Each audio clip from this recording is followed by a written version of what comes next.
Halo semua, di video kali ini saya akan membahas satu kasus hukum Singapura, yaitu sengketa klausul earn out dalam transaksi akuisisi perusahaan. Karena sengketa itu si pemilik menggugat konsultannya.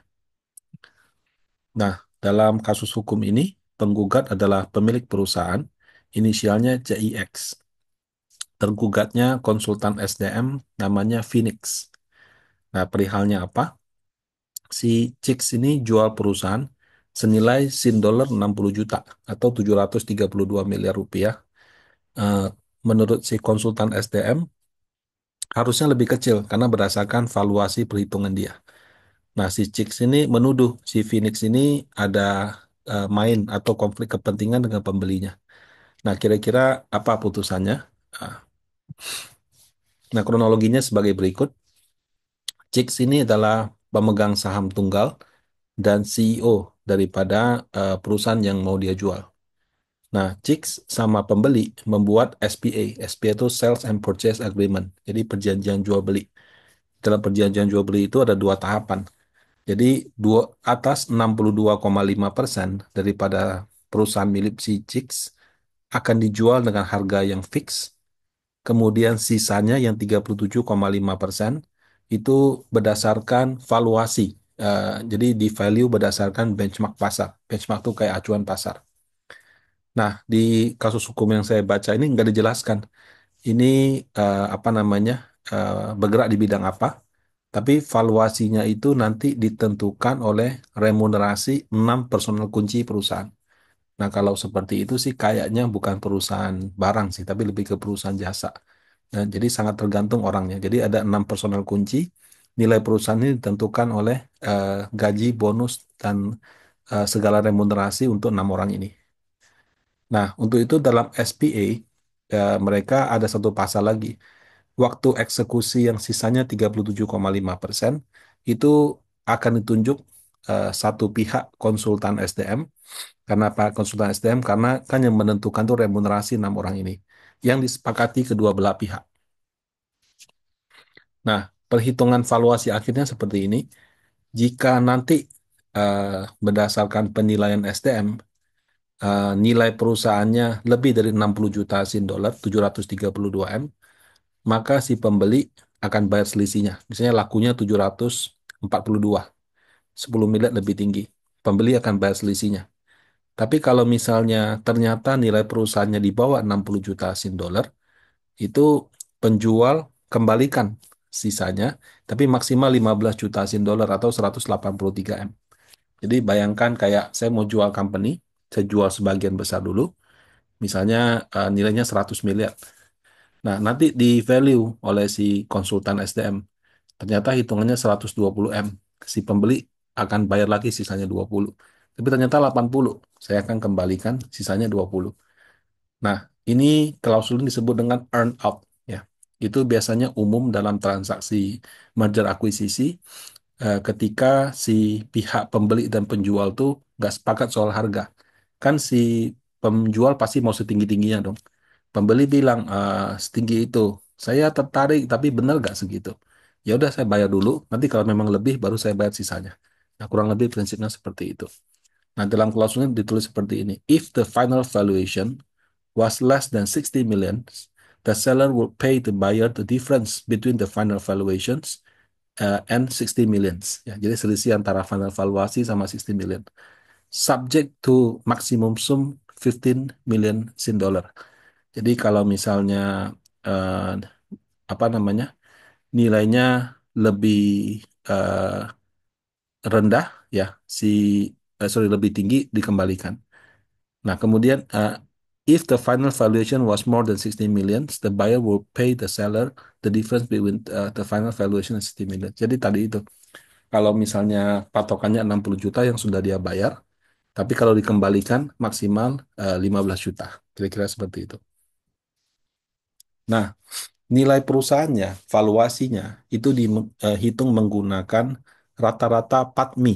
Ya, kalau kita tahu kan EBT, eh, EAT, earning before tax, earning after tax, EBIT, EBITDA, earning before interest, tax, depreciasi, appreciation, EBIT, earning before interest and tax gitu.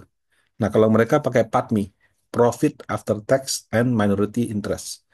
Jadi laba bersih setelah pajak dan kewajiban kepada pihak minoritas gitu.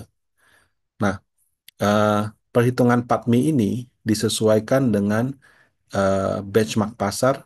Jadi 6 konsultan kuncinya yang ditentukan oleh konsultan SDM independen gitu. Karena kan bisa aja misalnya gini, saya sebagai penjual, saya kepengen nilainya tinggi. Saya sengaja bikin remunerasi kecil-kecil, jadi profitnya gede gitu.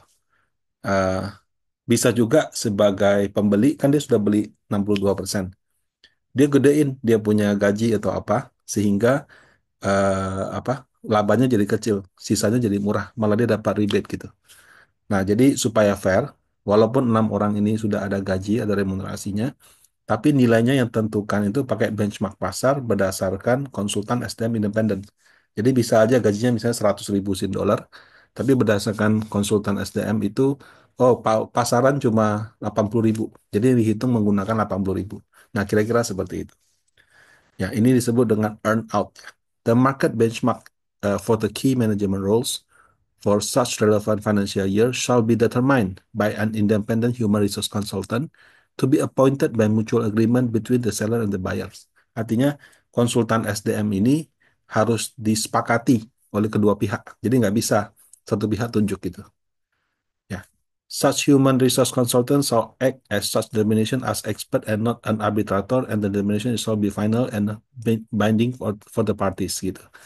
Nah, konsultan SDM ini akan ditunjuk sebagai tenaga ahli untuk menentukan eh, nilainya dan hasilnya itu mengikat gitu loh, final dan mengikat kedua belah pihak. Nah, biaya konsultan SDM ini akan ditanggung oleh kedua belah pihak. Nah, klausul ini tadi sudah saya jelaskan. Intinya sih ketika ada transaksi akuisisi, harganya orang belum terlalu yakin atau tidak sepakat, ya udah dibayar dulu sebagian, sisanya nanti bisa bisa apa sesuai dengan penilaian. Nah, jadi dengan demikian transaksinya bisa jadi sudah sempat ganti tangan dulu. Nanti kalau ada kelebihan dan kekurangan bisa dibicarakan gitu. Nah, tapi memang harus sangat terukur. Kalau nggak terukur, indikatornya tidak jelas, itu bisa rawan sengketa gitu. Nah, kewajiban tahap pertama yang 67,5% sudah diselesaikan. Dia pas saya baca kasusnya nggak disebutkan sih, tapi kelihatannya 60 juta. Jadi sudah dibayar 732 miliar. Hebat juga ya. Jual perusahaan laku 732 miliar gitu. Nah, kemudian waktu berjalan, si Chicks tanya kepada pembelinya, gimana nih tahap duanya? Eh, Sudah mau diselesaikan nggak gitu? Sorry, ini harusnya 62,5 bukan 67,5. Eh Ya, 62,5 bukan 67,5, maaf ya. Nih, harusnya 62,5. Nah, ditanyalah sama Chicks kepada pembelinya, gimana tahap duanya? Nah, karena ditanya seperti itu, pembelinya membaca dia punya kontrak dan mengaktifkan perjanjian dalam pasal dalam akta perjanjian. Oke, kalau gitu kita tunjuk konsultan SDM yuk gitu. Nah, tadinya si Chicks punya konsultan sendiri, sama si pembeli juga punya konsultan sendiri. Tapi pembeli bilang saya rekomen Phoenix gitu. eh Apa namanya? Menurut dia oke gitu. Nah, si Phoenix ini adalah lembaga konsultan SDM yang independen. Kemudian dia itu keahliannya adalah remunerasi eksekutif sama non eksekutif. Jadi itu kayak ibaratnya apa ya? eh Perusahaan pro hire gitulah. Jadi kalau kadang-kadang perusahaan mau cari yang kualitasnya tinggi kan pakai pro hire. Nah, dia mungkin konsultan SDM di bidang itu. Nah, pro hire tuh nggak cuma nyari kandidat. Mereka juga mencoba negosiasi gaji dan mungkin mereka juga punya eh, kayak reference lah. Jadi untuk posisi ini gaji yang market tuh berapa seperti itu. Nah, si Chicks rekomendasi Falcon. Kalau si pembeli Phoenix, si Chicks-nya Falcon. Tetapi setelah diskusi-diskusi, oke, mereka setuju. Si Chicks sama apa si pembeli setuju dengan syarat si Phoenix ini mengeluarkan surat semacam surat pernyataan bahwa dia tidak ada konflik kepentingan. Nah, selanjutnya si Phoenix membuat deklarasi conflict of interest, COI gitu ya, di mana menyatakan bahwa Phoenix dengan pembeli dan penjual tidak memiliki konflik kepentingan per 20 Oktober 2016 sebagai berikut. Phoenix had no conflict of interest with either the buyer or the seller in the respect of its appointment as the human resources consultant for purpose of benchmarking of key management roles. Jadi Phoenix tidak memiliki conflict of interest. Dua, per tanggal 20 Oktober 2016, Phoenix tidak memiliki substantial business dealing. Ya, substantial itu artinya kayak business dealing itu kan hubungan bisnis, substansial itu yang signifikan dengan pembeli atau dengan penjual atau dengan perusahaannya. Nah, kemudian there were no disclosure to qualify the representation made in the COI declarations. Ya. Nah, jadi intinya si Phoenix membuat pernyataan lah bahwa dia itu tidak memiliki konflik kepentingan. Nah, setelah membuat pernyataan itu, dia dibayar, dia kerja. Di Desember 2016, Phoenix mengeluarkan laporan ya yang menjadi ibaratnya dia dibayar untuk itu kan. Nah, ternyata laporan ini menjadi awal mula sengketa. Nah, valuasi perusahaan milik si CIX ini kan sangat tergantung kepada remunerasi daripada 6 personal kuncinya. Jadi 6 orang andalan di company itu ibaratnya yang sangat menentukan perusahaan ini bisa untung apa rugi gitu atau untungnya berapa. Nah, kalau mereka digaji terlalu tinggi, laba perusahaan jadi kecil, sehingga nilai perusahaannya juga makin kecil. Sebaliknya, kalau 6 orang ini digaji dengan rendah, laba perusahaan besar, nilai perusahaan juga semakin besar. Nah, jadi mau tahu supaya tidak terlalu tinggi, tidak terlalu rendah, dipakailah benchmarknya atau marketnya berapa. Nah, jadi benchmark ini menentukan PATMI. Nah, si Phoenix dia mendapatkan 28 sampel benchmark. Jadi misalnya posisinya A, dia tanya ke industri, oh ya, posisi A ini yang pekerjaannya sejenis, itu gajinya berapa sih? Nah, dia dapat 28 sampel. Nah, selanjutnya 28 sampel ini dia urutin dari ranking 1 sampai ranking 100 misalnya. Terus dia ambil 25% tertinggi, 50% di median, sama 75 persentil itu di bawah. Persentil 50 ini bukan rata-rata ya, bukan 1 tambah 2 tambah 100 dibagi 100 bukan. Jadi di ranking, misalnya ranking 1 gajinya 100.000, ranking 2 90.000, ranking 3 90 ribu, ranking 4 berapa. Dia ambil urutan ke 25, urutan ke 50, sama urutan ke 75. Nah, jadi dia mengambil persentil 75, median 50, dan persentil 25. Nah, kenapa jadi sengketa? Karena Phoenix ini dia nggak kasih angka. Dia nggak bilang, oke, saya pakai angka yang median ya. Saya pakai angka yang persentil ya. Saya pakai angka yang, sorry, yang 25 atau 75 ya. Tapi dia bilang, saya kasih ini, nanti kalian tentukan sendiri. Jadi si Phoenix ini eh, menciptakan masalah baru. Kan sebagai konsultan dan dia punya keputusan menjadi dasar valuasi yang sifatnya mengikat. Tapi dia kalau nggak kasih angka gimana? Gitu. Nah, karena pembeli dia bilang, oh kalau gitu saya pakai yang median aja yang 50. Si penjual nggak, dia mau pakainya yang 25. Karena kalau pakai median, menurut hitungan pembeli, dia dapat pengembalian uang. Menurut si penjual, kalau pakai yang 25, dia masih dapat tambahan uang pada waktu itu. Nah, jadi itu memicu sengketa. Ya, nah jadi ini perhitungan sederhana diurutin, ya kemudian diambil yang peringkat 25, peringkat 50, dan peringkat 75. Kalau datanya kurang dari 100, ya udah dipersentasekan. Misalnya datanya cuma ada 50. Kalau peringkat 50, ya urutannya 25. Kalau peringkatnya 75, ya mungkin urutannya eh, 50 tambah 13, 38, seperti itu. Nah, eh, jadi kalau pakai yang median, pembelinya dapat cashback gitu. Kalau pakai yang 25, penjualnya eh, dapat dapat tambahan uang lagi gitu. Nah, karena perselisihan ini tidak dapat titik temunya, eh, masuklah ini ke pengadilan arbitrase. Jadi pengadilan kan ada pengadilan perdata. Perdata itu misalnya ada kontrak bisnis, sengketa seperti itu ya. Tagihan nggak dibayar, utang nggak dibayar atau apa. Tapi nggak bisa pidana badan gitu. Bisa sita harta tapi nggak bisa pidana badan. Atau pidana. Pidana itu kita gebukin orang, kita tipu orang, sehingga ada pihak yang dirugikan. Nah, itu harus ke kepolisian dulu, baru ke pengadilan. Sama satu lagi namanya pengadilan arbitrase gitu. Nah, bedanya kalau pengadilan arbitrase itu biasanya dipakai untuk bisnis. Dan dia eh, nggak kayak yang perdana pidata, pidana dan perdata yang bisa kalau kalah banding kalah banding kalah banding. Arbitrase itu setahu saya itu langsung diputuskan di tempat. Dan si eh, apa pihak A, pihak B bisa menunjuk satu hakim, kemudian dua hakim itu menunjuk lagi satu hakim tengah. Itu cara kerja arbitrase. Nah, mereka masuk ke pengadilan arbitrase di Juni 2017. Nah, proses baru di Juni 2020 setelah 3 tahun pas COVID gitu. Eh, pengadilan arbitrase itu memenangkan pembeli dengan menggunakan median atau persentil 50 sebagai acuan. Nah, jadi yang menang si pembeli. Dia sudah bayar 60 juta, nilai berdasarkan valuasi di bawah itu, jadi dia dapat cashback gitu. Nah, penjualnya nggak puas. Dia mengajukan pembatalan putusan. Ya. Nah, eh, ternyata bisa banding juga, saya baru tahu. Jadi pengajuan pembatalan keputusan ini diproses lagi di pengadilan arbitrase. Nah, dari Juni diproses sampai dengan Desember adalah keputusan ditolak pembatalan tersebut.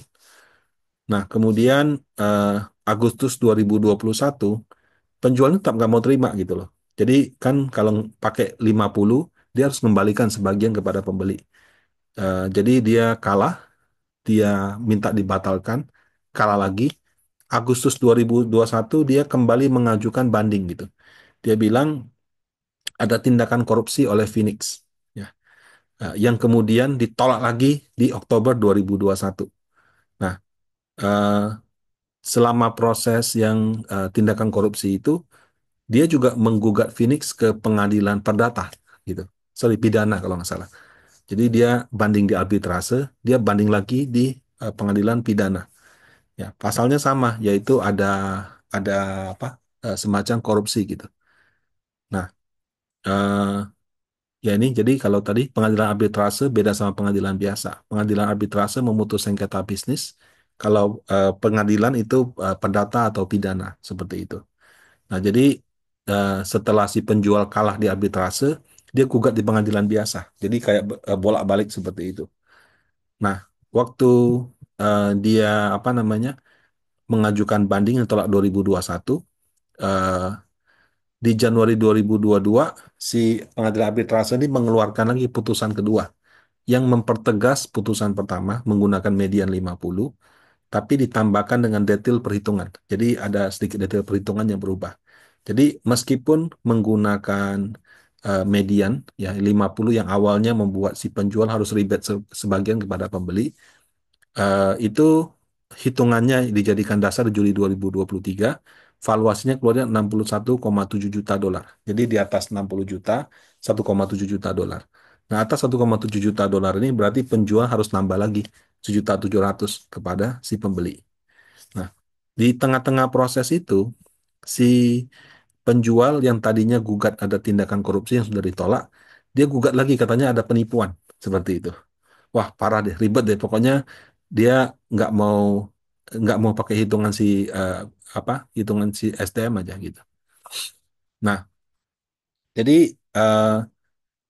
meskipun sekarang di arbitrase sudah membuat dia dapat uang tambahan, dia tetap gugat dan dia nggak mau cabut gugatannya, gitu ya.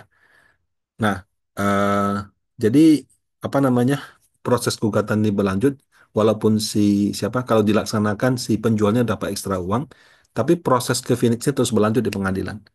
Nah, di Mei 2024, gugatan penjual ke Phoenix ditolak lagi. Yang 2021 yang katanya ada korupsi itu. Nah, di Juni 2024, akhirnya pembeli sama penjual berdamai. Cuma angka damainya nggak dipublikasikan. Nah, tapi meskipun mereka sudah berdamai, apa namanya, eh, waktu si penjual gugat Phoenix dan kalah, dia mengajukan banding lagi. Nah, yang kasus banding ini yang sampai di Januari 2025 ini. Nah, jadi dasarnya yaitu sama. Jadi intinya dia tuh nggak terima aja si Phoenix kasih angka yang membuat dia dirugikan. Dari korupsi lah, dari penipuan lah. Kali kali ini menggunakan conflict of interest gitu. Nah, jadi eh, dasarnya apa sih? Itu juga sudah dia lakukan arbitrase yang kalah. Dia bilang waktu membuat deklarasi COI, di Oktober 2016. Ternyata 1 bulan sebelumnya pernah ada email antara Phoenix dengan si pembeli yang mengindikasikan bahwa mereka mempunyai hubungan bisnis. Ya. Kemudian pada 2019, selama sengketa masih berlangsung, si penjual pernah minta data ke Phoenix. Phoenix dia nggak bersedia kasih, katanya dia cuma boleh kasih ke pembeli seperti itu. Nah, jadi tindakan itu dianggap sebagai eh, penipuan, dianggap sebagai korupsi, ya, sama konflik of interest. Nah, Phoenix dia bilang begini, betul di bulan September memang sempat ada interaksi email yang menunjukkan mereka punya hubungan bisnis lah, jadi seperti pernah pakai jasanya. Tapi nilainya tidak substansial, jadi bukan nilai yang besar sekali, sehingga mereka merasa tidak melanggar deklarasi bahwa dia tidak memiliki conflict of interest. Jadi memang di dalam kalimat itunya ada tulisan substantial of business. Jadi nilainya besar gitu. Tapi kalau nggak besar ya menurut dia nggak ada conflict of interest gitu. Nah kemudian dia kemarin menolak datanya karena memang waktu data tersebut diminta sesuai dengan klausul perjanjian yang ada, hanya bisa yang hanya bisa diminta itu dari pembeli. Nah, jadi dalam hal ini si Phoenix menjalankan eh, kontraknya gitu. Nah, kemudian Phoenix juga katakan, kalau kamu tuduh saya konflik of interest, korupsi atau apa, sehingga saya punya penilaian tidak sah, harusnya di arbitrase dong, bukan di pengadilan dong, gitu.